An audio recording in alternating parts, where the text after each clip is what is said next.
Good evening, and welcome to Bedtime History. Tonight, we are not traveling to a city of gold or following a king into battle. Instead, we are traveling to a wide, rolling plain under a vast and open sky. We are going to a place where the wind whispers through ancient grasses, and where giants made of stone have stood silent vigil for 5,000 years. Our destination is a mystery, a masterpiece, and a testament to a people whose names are lost to the wind, but whose legacy is written in stone. Tonight, we tell the story of Stonehenge. So, find a comfortable position. Let your body grow heavy, and allow the sounds of the world around you to fade away. Let your breathing slow in and out. Our story begins not with a bang, but with a deep and ancient stillness. On the Salisbury Plain, in a time before the stones. Imagine, if you will, this landscape. It is not the tamed, green pasture land of modern England. It is a wilder place.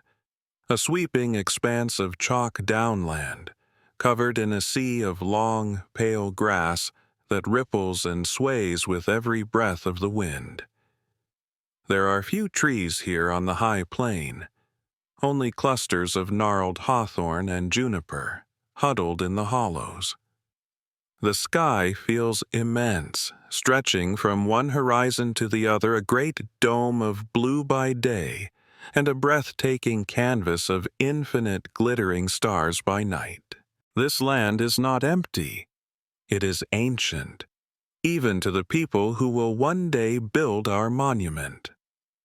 For millennia, great herds of aurochs, wild cattle with formidable horns, and red deer have grazed here.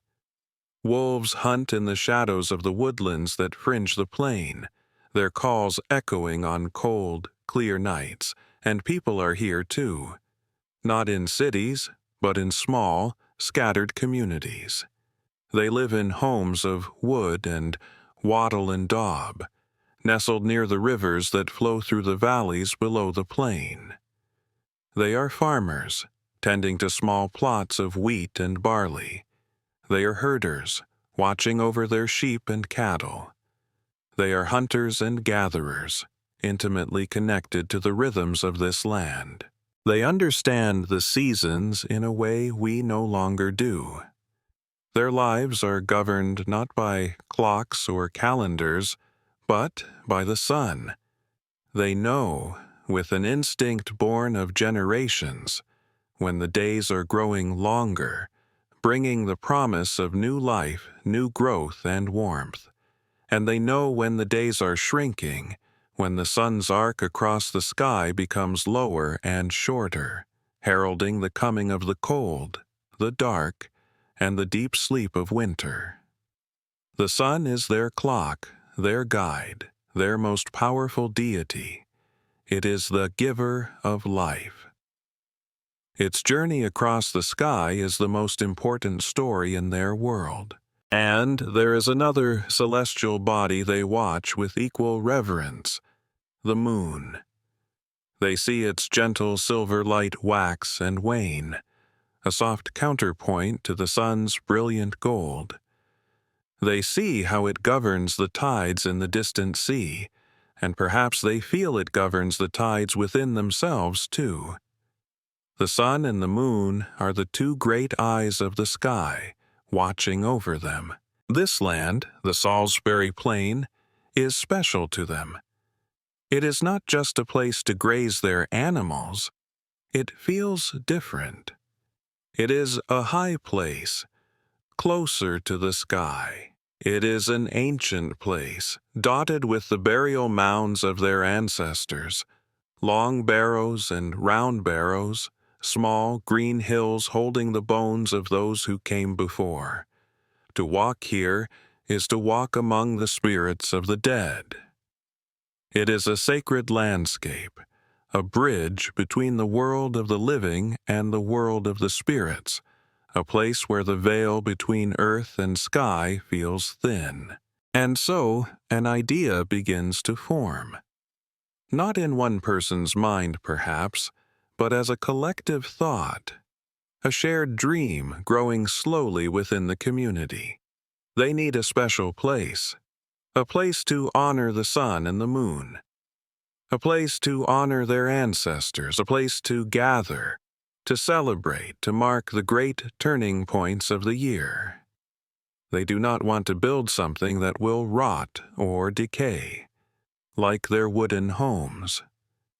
They want to build something as eternal as the sun itself, something that will mark this sacred spot on the earth forever. They decide to build a home for the gods, a calendar of the earth, a monument to time itself. They do not choose the location by chance. They choose a gentle slope on the plain, a place with a clear view of the horizon in all directions. A place where they can watch the sun make its majestic entrance on the longest day of the year and its poignant exit on the shortest. The project will not be completed in one lifetime or even 5. It will be a promise made by one generation to the next, a sacred task handed down through centuries. The story of Stonehenge is about to begin. The first phase of this great work around the year 3000 BC does not involve stone. It involves the earth itself. The first act of creation is not to build up, but to dig down. The people gather, hundreds of them, from all the small communities in the region. They come with the best tools they have. These are not tools of metal. Iron and bronze are still far in the future. Their tools are made of nature. They carry picks fashioned from the antlers of red deer, shed in the forests and collected with care. They use the shoulder blades of cattle and oxen as makeshift shovels, strong and broad. The plan is marked out on the turf, a perfect, enormous circle, 110 meters across. And then the work begins. It is slow, arduous, rhythmic work. The deer antler picks are used to break up the hard, chalky ground. The sound is a constant, dull thud, thud, thud as the points chip away at the earth. Then, the people with the shoulder blade shovels move in, scooping up the loosened chalk and soil into woven baskets. They dig a great circular ditch. It is not a shallow trench, but a formidable barrier, nearly 2 meters deep and 6 meters wide.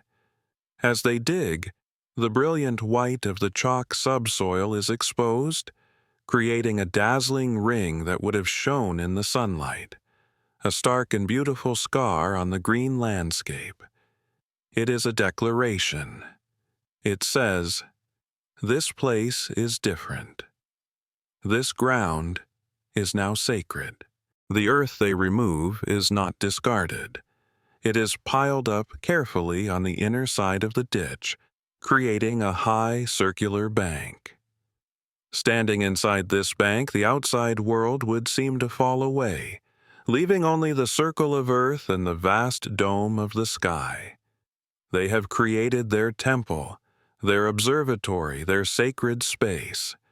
They have built a henge. But they do more. Inside the bank, they dig another series of holes, smaller this time. 56 of them, arranged in a precise circle. We call them the Aubrey Holes today, named for the man who rediscovered them centuries ago. What were they for?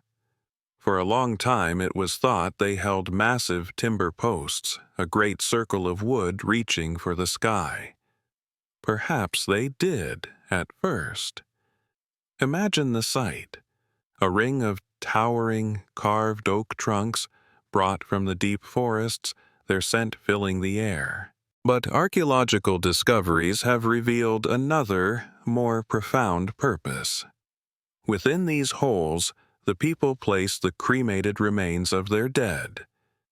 They were not burying just anyone here. The bones that have been found belong to men, women, and children from different age groups. But analysis suggests they were special. Perhaps they were a ruling family, a line of chieftains, or revered priests and priestesses. Stonehenge, in its very first form, was a cemetery. It was a place for the most important ancestors to rest, encircled by the earth, watched over by the sun and moon. The spirits of the dead were the first guardians of this sacred circle. The monument was, from its inception, a domain of the ancestors, a meeting place between the living and the spirits of those who came before. Imagine a ceremony here in those early days. The community gathers inside the great earthwork. A fire burns in the center, its smoke curling up towards the stars. The elders chant stories of the creation, of the sun's journey, of the great spirits of the land. And with reverence, they commit the ashes of a respected leader to one of the chalky pits, returning them to the earth within this sacred circle, ensuring their spirit will forever be part of this special place. The great bank of earth would have amplified their voices, creating a space of powerful acoustics and deep spiritual resonance. For several hundred years, this is Stonehenge, a magnificent earthwork, perhaps with wooden structures within it, its primary purpose a combination of celestial observation and ancestral veneration. It is a focal point for the entire region. People would have traveled for days to be here at significant times of the year. The solstices and the equinoxes. They would come to trade, to feast, to arrange marriages, and to feel connected to something larger than their own small villages. The act of building it and then gathering at it would have forged a powerful sense of shared identity. Then, around 2600 BC, a new generation feels a new calling. The earthwork is not enough. The timber posts, if they were there, are not permanent enough. The ancestors and the gods of the sun and moon deserve more. They deserve something that will truly last for eternity. They need stone, but not just any stone. Not the local sandstone that can be found nearby. They want something special. Something with a power, a magic, a story of its own. Their spiritual leaders, their shamans, know of such stones.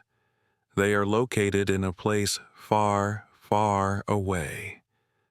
A place of misty mountains, rushing streams, and a strange, quiet magic. This place is the Preseli Hills, in modern-day Wales. The distance is almost unimaginable for a people with no wheeled transport. It is over 180 miles, nearly 300 kilometers, from the quarries in Preseli to the site on Salisbury Plain. The journey will cross mountains, dense forests, wide rivers, and even a treacherous stretch of open sea. To us, it seems an impossible, almost illogical task. Why not use local stone? The answer must lie in the stones themselves. The stones they chose are called bluestones. They are a type of dolerite, and when they are wet or freshly broken, they have a beautiful, deep bluish-gray hue flecked with white. But there is more. Some of these stones, when struck, ring like a bell, producing a clear, metallic, musical tone. They are ringing rocks. In a world where every part of nature had a spirit, these stones must have been seen as intensely magical, imbued with a living power. Perhaps they were believed to have healing properties. Perhaps their sound was the voice of the earth itself. Whatever the reason, these were the stones they had to have. No other stone would do. The effort would be a testament to their devotion. And so begins one of the most remarkable engineering feats of the ancient world. First, the quarrying. In the rugged outcrops of the Preseli Hills, the builders identify the pillars of bluestone they want. They have no iron chisels. Their method is patient and clever. They study the natural fissures and cracks in the rock face. They hammer wooden wedges into these cracks. Then they pour water onto the wedges, causing the wood to swell, slowly but inexorably exerting immense pressure on the rock. They may have also used fire, heating the rock and then dousing it with cold water to make it crack. Slowly, painstakingly, over days and weeks, a great pillar of stone, weighing between 2 and 4 tons, the weight of 2 cars, groans, cracks, and finally breaks free from the mountain. Now it must be moved. The first part of the journey is overland, down from the high hills.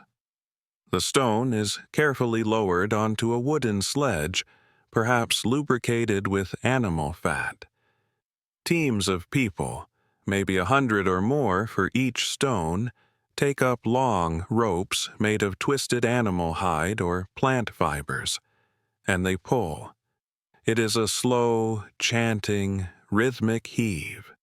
They clear paths through the undergrowth, lay down logs as rollers over soft ground, and inch by inch they drag the immense weight down towards the waterways. The physical exertion is immense, but it is a communal effort, a moving prayer. They bring the stones to the river Cledau, or one of its tributaries. Here, another great challenge awaits. The stones must be loaded onto rafts. These would not have been simple log rafts.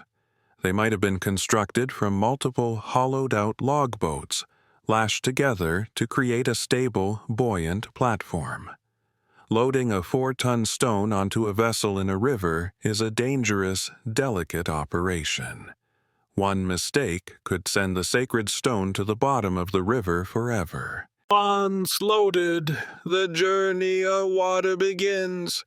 They navigate the rivers down to the coast, to the wide estuary of Milford Haven.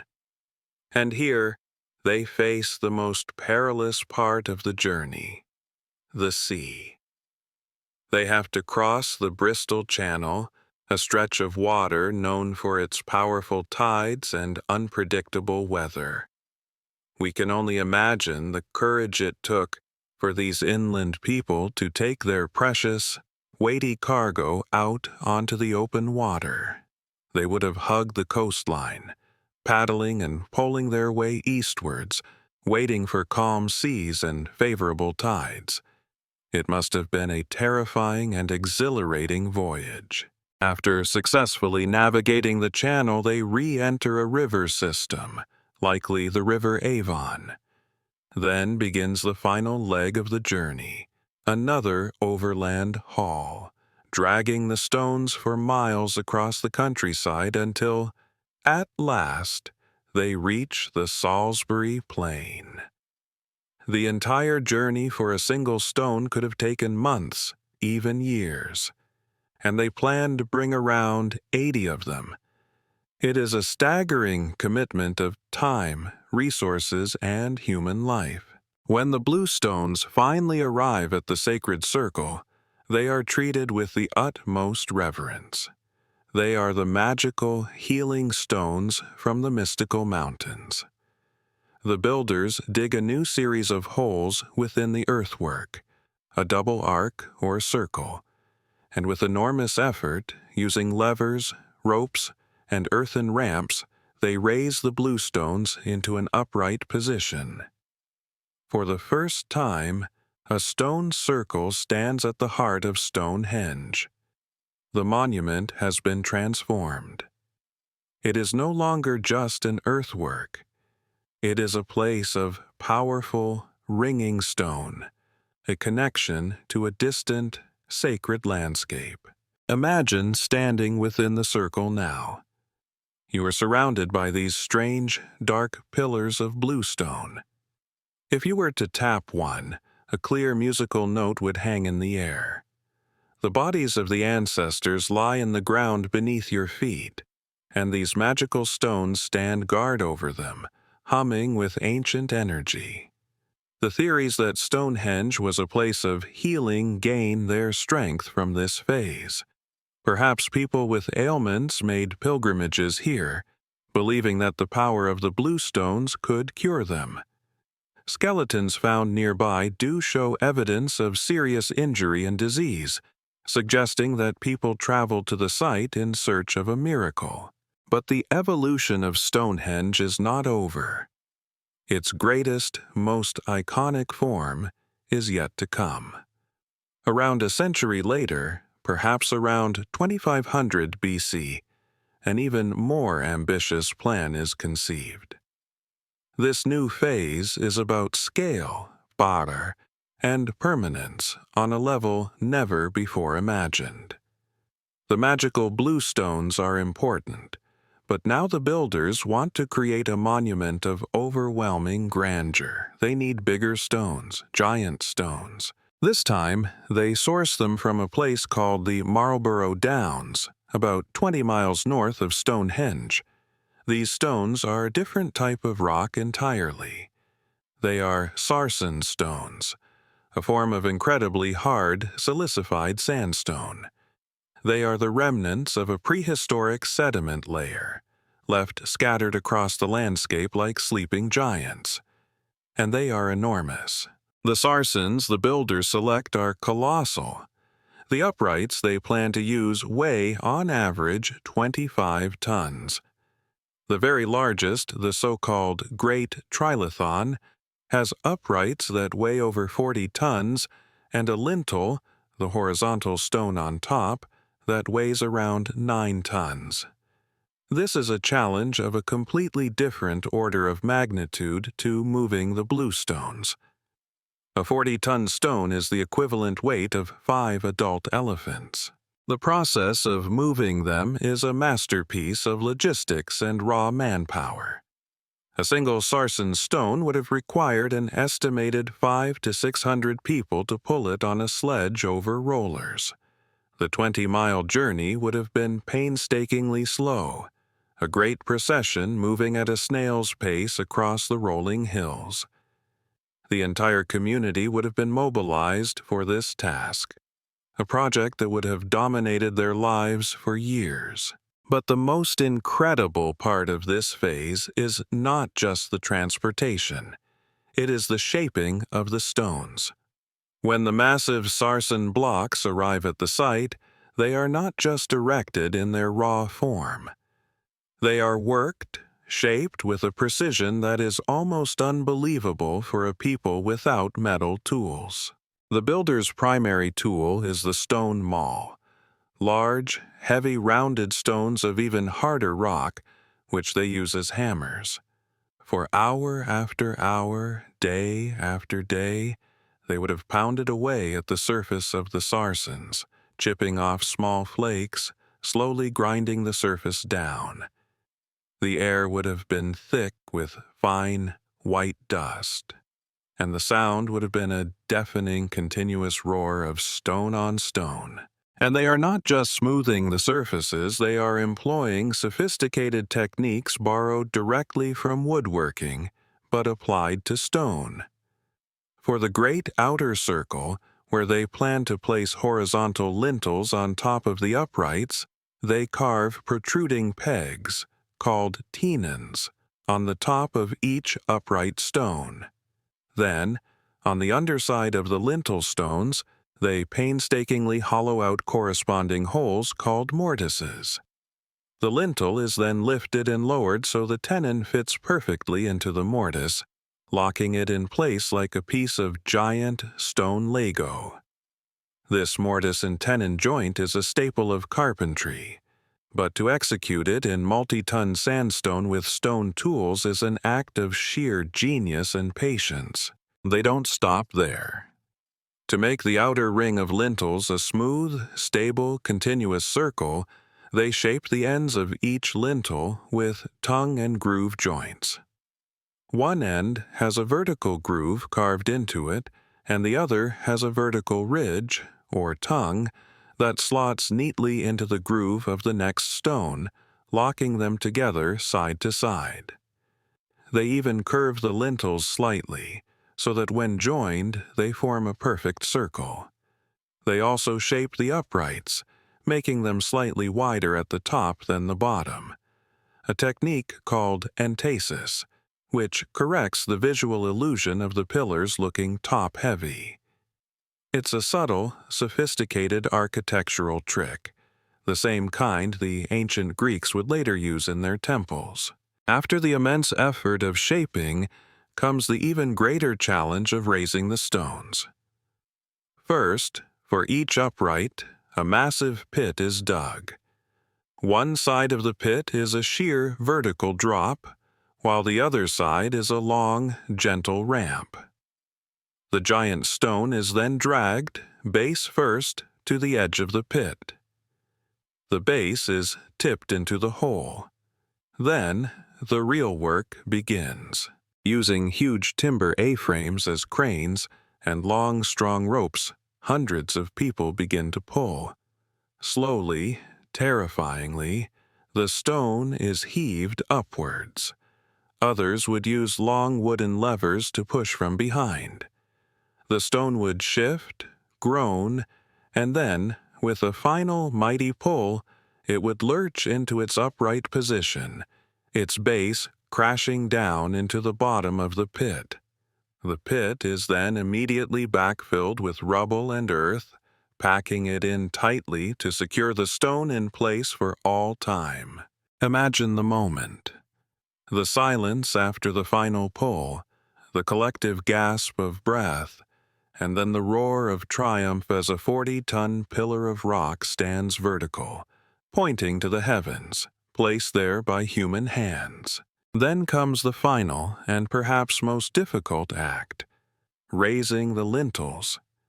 How did they lift a 9-ton stone 15 feet into the air and place it precisely on top of two uprights? The most likely theory is that they built enormous timber platforms or cribs, stacking logs in crisscross layers, raising the platform higher and higher. Or they may have built a huge ramp of earth and turf, and then dragged the lintel up the slope until it was level with the top of the uprights. Either method would have been an incredible feat of engineering and coordination. The final placement, aligning the mortise holes with the tenons, would have required minute, careful adjustments. They arrange these mighty Sarsens in the formation we know so well today. A continuous outer circle of 30 uprights, capped by their 30 lintels, creating a magnificent, solid ring of stone. Inside this, they place the 5 massive trilithons, each a set of 2 uprights with a lintel on top, arranged in a U-shape, or horseshoe. The tallest of these, the great trilithon, stands at the apex of the horseshoe, perfectly framing the midwinter sunset. And what of the Bluestones, the magical stones from Wales? They are not discarded. They are revered. They are now dwarfed by the Sarsens, but they are given a place of honor. They are carefully dug up and rearranged inside the great Sarsen horseshoe, forming a smaller horseshoe and circle of their own. Some are even worked with mortise and tenon joints, suggesting they, too, were part of a more complex structure at one point. The 2 types of stone, the mighty protective Sarsens, and the magical spiritual Bluestones are brought together in a final, sacred harmony. At the very center of it all, they place a single, large flat stone, which we now call the altar stone, and outside the main circle, they raise other individual stones, like the heel stone, which stands at the entrance to the monument, perfectly aligned with the spot on the horizon where the sun rises on the summer solstice. By around 2400 BC, the monument is largely complete. It has taken over 1,500 years of continuous effort, spanning countless generations. It is one of the most sophisticated and breathtaking prehistoric monuments in the world. So now, let us step inside the finished Stonehenge. Let us imagine what it was for, what it felt like to be there. It was not one thing, but many. It was a grand, unified theory of everything for its time. First and foremost, it is a calendar, a celestial clock. On the longest day of the year, the summer solstice, the people would gather before dawn. They would stand within the circle, looking out through the main entrance. And as the sun climbed into the sky, its very first rays would shine directly over the heel stone, through the entranceway, and into the very heart of the stone circle, illuminating the altar stone. It was a moment of profound cosmic connection, a sign that the cycle of life was continuing, that the season of abundance had arrived. Great feasts and celebrations would have followed. Conversely, on the shortest day of the year, the winter solstice, they would gather again. This time, they would look through the great central trilithon. They would watch as the sun, at its weakest, made its final, poignant descent, its setting rays perfectly framed by the two giant pillars. This was not a moment of sadness, but of hope. It was the turning point. From this day forward, the sun would begin its slow journey back to strength, and the light would return to the world. It was a promise of rebirth. It was also, and always, a place for the ancestors. The burials that began in the Aubrey Holes continued throughout its history. To be buried at Stonehenge was the highest honor. It was a place where the world of the living and the world of the dead were in constant dialogue. The great stones stood as eternal guardians over the spirits of the most revered members of their society, and it was a place of healing. The Bluestones retained their power. People would come from far and wide, seeking cures. They would touch the stones, perhaps chipping off small pieces to take with them as protective amulets. They would pray to the spirits of the place, hoping for relief from their suffering. It was a Lourdes of the Neolithic age, a place of immense faith and hope. Finally, it was a symbol of unity and power. The sheer scale of the monument was a statement. It demonstrated the ability of the local chieftains to marshal immense resources and manpower. The act of building it brought together thousands of people from different tribes and communities, forcing them to cooperate on a shared sacred goal. The great feasts held at the solstices would have been opportunities to forge alliances, arrange treaties, and display wealth and influence. The monument declared to all who saw it, "We are a great people. We are organized. We are powerful. We have the favor of the gods." For 1,000 years, Stonehenge was the heart of this cultural world. But cultures change. New people arrive, with new beliefs and new technologies. The age of bronze dawns, and then the age of iron. The old ways of sun worship and ancestor veneration slowly fade. The great gatherings become less frequent. The monument begins its slow slide into silence. The Celts, the Romans, the Saxons, they all knew of the monument. They saw it as a place of ancient power, of giants and wizards. The Romans, practical as ever, saw it as a relic of a bygone age, a tourist attraction of its time. Medieval writers attributed its construction to the wizard Merlin, who was said to have magically transported the stones from Ireland. The true story, the story of the Neolithic farmers with their antler picks and their incredible determination, was forgotten. The stones themselves began to suffer the ravages of time. Some fell in great storms or due to shifting earth. Souvenir hunters in the 18th and 19th centuries chipped away at them. Yet the core of the monument endured. It stood on the plain, a silent, imposing riddle. It was only in the 20th century, with the rise of modern archaeology, that we began to piece together the true story. Through careful excavation, radiocarbon dating, and scientific analysis of the stones and bones, the great phases of its construction were revealed. The journey of the Bluestones was traced back to the Preseli Hills. The incredible woodworking joints were rediscovered. The purpose as a cemetery and an observatory was confirmed. And yet, for all that we have learned, the central mystery remains. We know the how, and we have strong theories about the why. But we can never truly know the minds of the people who built it. We can never feel the precise texture of their beliefs, hear the exact melodies of their chants, or understand the full depth of what it meant to stand within that circle as the solstice sun pierced the heart of the stones.